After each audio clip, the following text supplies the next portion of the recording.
All right, hello again. This is Jeff Scott, your instructor for the complete ASP.NET course. I have copied our Calc 3 program to Calc 4 so we can start to make a few more changes to it. So this is everything that you saw before. In particular, in this example, I'm going to make a couple changes. The first one is I'm going to take all this stuff that you see in here that says if this, answer equals this, else answer equals this, and I'm going to change it. I'm going to keep it in there so that I have it, but I'm going to do a switch on op. And we're going to go over all this in just a couple minutes. Case add.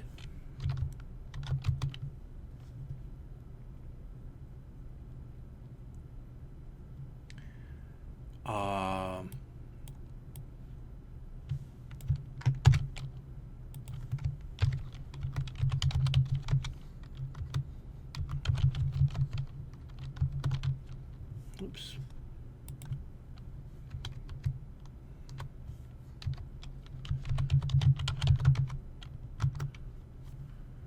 So I can now get rid of this, but I'm going to keep it in there for just a second, just so we can kind of compare and contrast what we're doing here. Oops, and that should be case subtract inside of double quotes. There we go.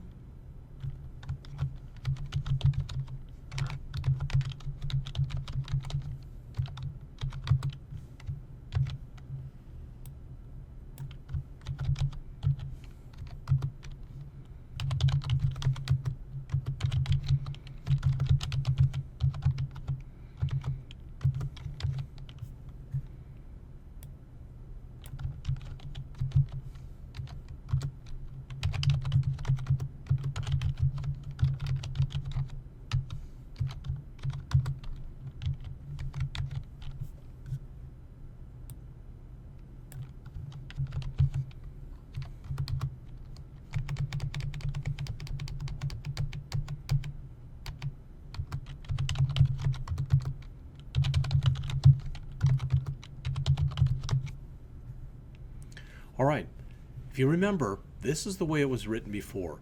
If the op was add, answer equals return sum. Else if the op was subtract, answer is return diff. Else if the op was multiply, answer equals return prod.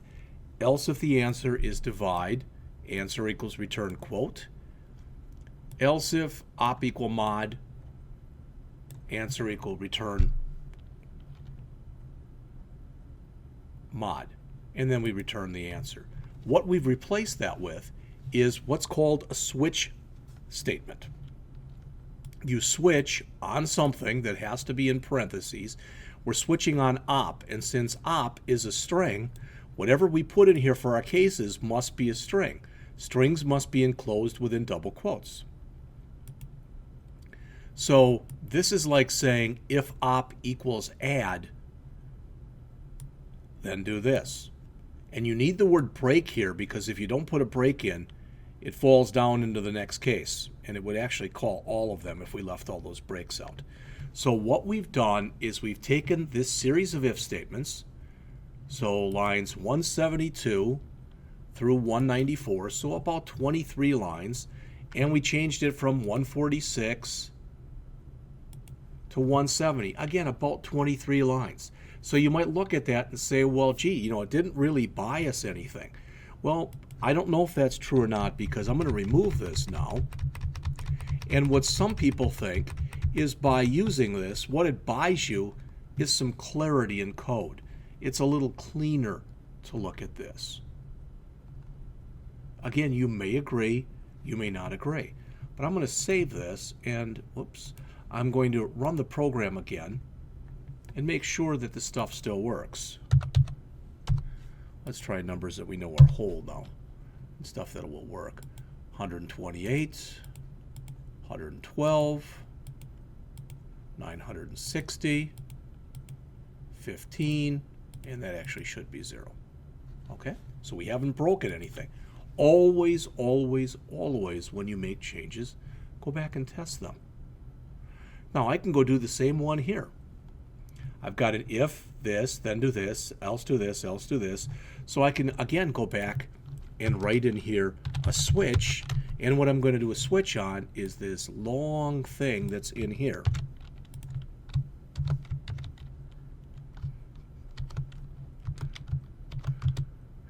And I can say case plus. Okay. Instead of saying return add here, what I'm going to do is I'm going to just create a variable that says string the op equals, and I'll set it equal to nothing, which is also called here the empty string. So I'm going to say here the op equals add. Break. All right. So we're going to just basically keep working our way through this. Case minus the op equals subtract. Break. Case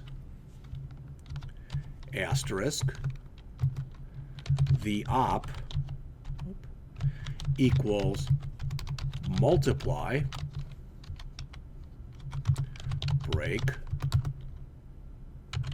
Case forward slash the op equals divide. Break. Case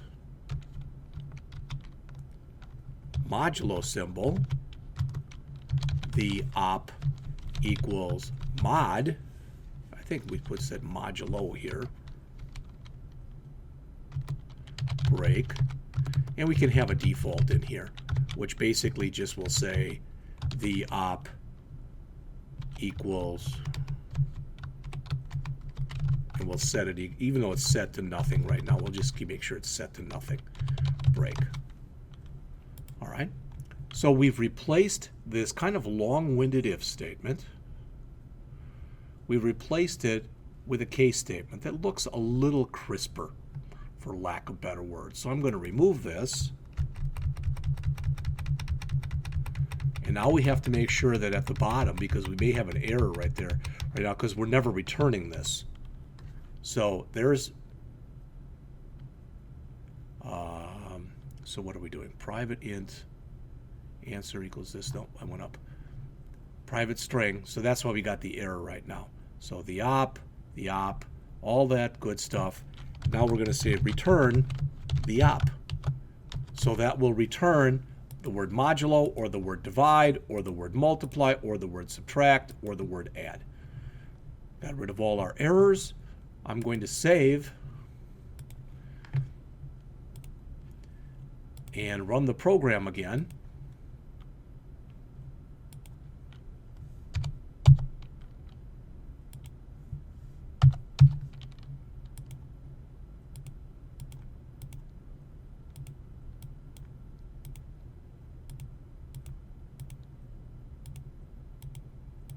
Okay, and everything seems to be working just fine. So what we've done quickly in this lesson is we've gone through here and we've replaced our if statements with switch statements. All right. Many people shoot to have switch statements whenever they can, and they try not to have as many if statements because they think the code is much more readable. But it's just like anything else. You've got to go and work with your comfort level and see what appears at least to make sense to you. It's funny, I went online and I looked to see, and I'm sure you all know this already, but I just went online and I said, let's do this. Let's Google, and then let's say C# calculator program. And what do we get? 645,000 results. So there's all sorts of them. All right. There's even GUI ones in here. I didn't do that. Basic calculator and C#, etc. How close is this to the one that I wrote? I have no idea. All right. Notice they use some Boolean variables and some other stuff that we didn't do. Okay. But I wanted to mention a couple more things before we go on here. All right. So, like I said, just a few more things. We've already begun organizing our code, as you've seen. instead of writing everything in one big routine, that right now, when you go in and you click the button that's right here for our calculator, when you click that button, all right, what's going to happen is it's going to call calculate results. Calculate results is going to call math function, and it's going to call print results. Call math function is going to call return sum or return diff or return prod or return quote or return mod. All right, which is going to, all these different functions, methods right here. And it's going to also call print results. So you can see we are modularizing our code as we're going on in here. Now, in C#, since C# is something that's known as being an object-oriented programming language, we're going to talk about what object-oriented is in just a bit. But since that is the case, all right, these are technically in here not known as functions, they're known as methods. Some programming languages call them functions, and a function is something that in some languages must return a value, like in the C language. In other languages, like Java, a function may return a value, but it doesn't necessarily have to. But since C# is an object-oriented programming language, normally we refer to this, and we refer to it as being a method as opposed to a function. Some languages too, like old Visual Basic, would use the word sub, short for subroutine, for a routine that did not return a value, and function for a routine that did return a value. All right, so we've started to come in here and optimize our code a little bit, and really that's pretty much what I'm getting to. All right, we've also looked in here, and you've noticed that we've had both a comment where we started with a /* and ended it with a // which is a multi-line comment, and you've also seen in here single line comments. I do want to mention, and we'll talk about it a little bit later also, there's a third type of comment that you can actually create if you have the desire to do so in this language. So if I came in here at the top of my program, and instead of putting in /*, which is the beginning of a multi-line comment, all right, as you can see there, or instead of putting in // for a single line comment, if I put in 3 forward slashes, 1, 2, 3, you'll notice what comes in here. That is referred to as an XML comment. XML for extensible markup language. All right?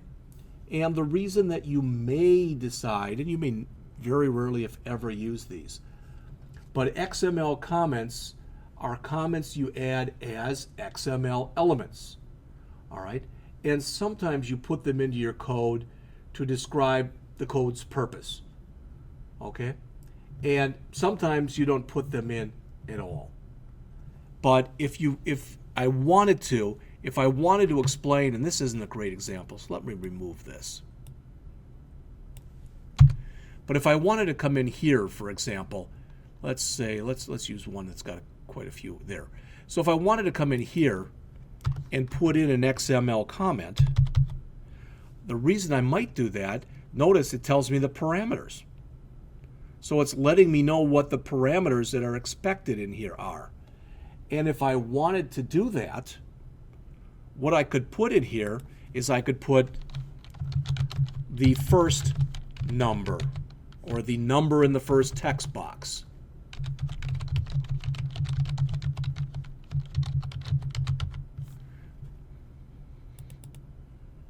Let's get rid of that. Just put number in first text box so you can see all of it. All right. Then I could put in here number in second text box. All right. And for the operation, I could put down arithmetic operation. All right. So the reason I might decide to do something like that is to explain in more depth and breadth of coverage exactly what's going on in here. I could have taken all these comments that you see right here,